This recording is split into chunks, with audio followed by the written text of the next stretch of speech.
last time you were working on homework and you found yourself just fighting to stay awake? Or how about the last time you found your eyelids drooping in church on Sunday morning? If you're like a lot of teenagers, it probably wasn't that long ago. I've had experience in lack of sleep, especially in my first 3 years of high school, so I know how it feels to be tired almost every day. Adolescents today are often not getting enough sleep, and this is a problem. If you are one of those adolescents, you need to change your sleeping habits. Today I'm going to first prove to you that not sleeping enough is a problem and that it has consequences, and then I'm going to propose a solution on how to get more sleep. But first, the problem. According to doctors Kathy Radek and Gina Gracie in their book Combating Sleep Disorders, most adolescents should sleep between 9 and 10 hours each night. However, the National Sleep Foundation conducted a survey in 2006 and discovered that adolescents averaged 7.5 hours of sleep per night. Moreover, the American Journal of Health Studies cites a survey, and 12.1% of 13-year-olds met the recommended number of hours of sleep. 2 weeks ago, I surveyed 14 members of our youth group, and 10 members, or 71%, said that they slept less than 8 to 10 hours per night, did not wake up feeling rested, and or said they wish they slept more or better. Sounds as if 71% of you guys are not getting enough sleep. Right, so now you know that many adolescents are not getting the sleep they need. But you may be asking, so what? First, let's talk about what Dr. William Dement, in his book, The Promise of Sleep, calls sleep debt. Sleep debt is the amount of sleep that your body needs but doesn't get. So say I need 9 hours of sleep per night, but I only sleep for 8 hours every night for a week. It means I'm short 7 hours of sleep, which for me, that's almost a whole night of sleep. All of us are carrying some amount of sleep debt. Sleep debt affects your energy and motivation. If you're dragging around because you're tired, you don't want to write that paper or compete in that sporting activity. Sleep debt also affects your concentration and your working memory. If you're tired working on homework, you might all of a sudden after a few minutes wake up because you're spacing out. A study cited in the periodical Sleep and Biological Rhythms says that adolescents who slept less than 8 hours per night faced, I quote, impaired working memory performance. In other words, they had trouble remembering results while then working on another problem, kind of like working on a math problem with several steps.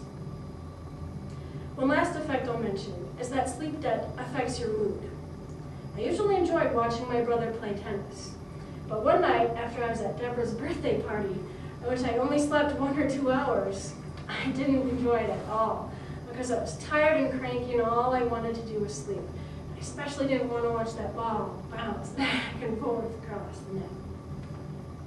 You now know that you're probably carrying sleep debt, and that it has consequences. No matter how large your sleep debt is, it is a problem because it is affecting your waking hours. So how can you change? I propose that you extend your sleep time by 15 to 30 minutes each night. This solution is more than just symptom release for 2 main reasons. First of all, you will begin to pay off your sleep debt. Your body will be getting more of the sleep that it needs. And second of all, you aren't trying to fix your sleepiness with substances, such as caffeine. It may make you feel less tired, but your sleep debt is still there and it will catch up with you eventually. This solution is also reasonable and workable. There is an activity that all of us can do 15 to 30 minutes less of each day, such as reading or watching TV, and instead we can use those minutes to sleep. This solution involves 3 steps: creating a sleep schedule, managing your time throughout the day, and analyzing your nighttime activities. First of all, creating a sleep schedule. Dr. Dement, in The Promise of Sleep, explains the importance of going to bed and waking up at the same time each day. He says, I quote, "You become conditioned for sleep. Your body will get used to going to that bed at that time, and eventually you'll start winding down naturally, and may be able to fall asleep easier." You need to set your sleep schedule according to your body clock. Ask yourself, at what time could I easily fall asleep? But you also need to factor in what time you need to get up in the morning. You also need to manage your time throughout the day. If you say you're going to go to bed at 10:30 each night, you can't leave your homework till 10 o'clock. Not only will your homework push back your sleep time, but the stress of working on homework may cause you to lie awake worrying about it. And you will lose sleep because of that. Finish what needs to be done during the day so that nothing interferes with getting to sleep. Finally, you need to analyze your nighttime activities. 79% of the youth group said that there's an activity that keeps them from getting to bed, such as reading or emailing or watching TV. Analyzing what you do before going to bed causes you to determine if those activities are necessary or unnecessary. If they're unnecessary, do them less and instead get to sleep sooner. Moreover, Doctors Radek and Gracie say that light partially regulates your body clock. So if you're engaging in activities that involve bright light before bed, chances are it's pushing back your body clock, and therefore you're losing sleep. Analyze your nighttime activities to know if they're keeping you from getting to bed.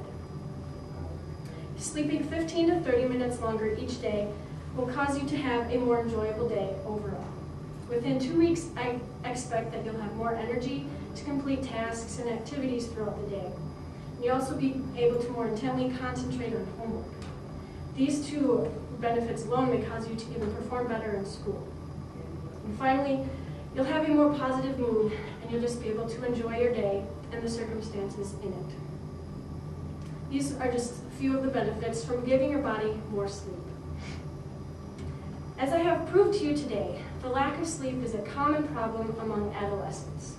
All of us are carrying some amount of sleep debt. Unhealthy sleep has negative consequences, but sleeping 15 to 30 minutes more each night will start turning the negative into positive. Be responsible and take the next step to better days by giving your body more sleep.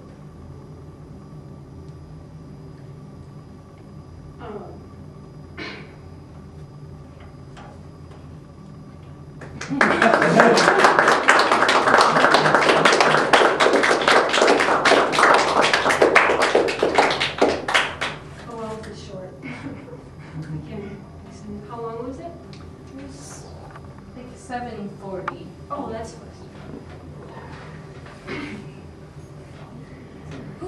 So how many, what's the average that adolescents or students? This survey said 7.5 hours they get on average.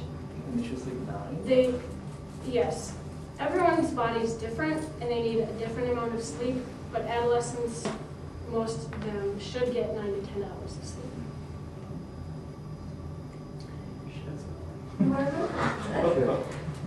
Your comment about light was interesting because I've also heard that you should unplug an hour before bed. No TV, no video games. Yep.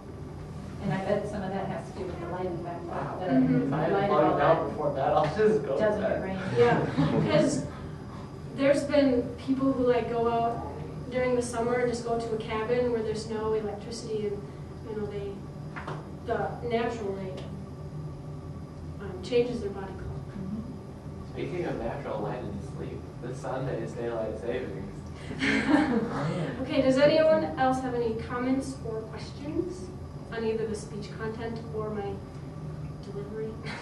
It was good. And it was well organized. And you did a good job doing it. Thank you. I liked that it was personal to this group. Good. Even though you're not an adolescent. But I have a sleep debt. I was falling asleep, trying to keep my eyes open. The funny thing is, I haven't been following my own advice. Yeah. Leading up to this stage. Maybe we should all start. Yeah. That's just I'm really getting a little bit right now. Speaking of those, Yeah, Great.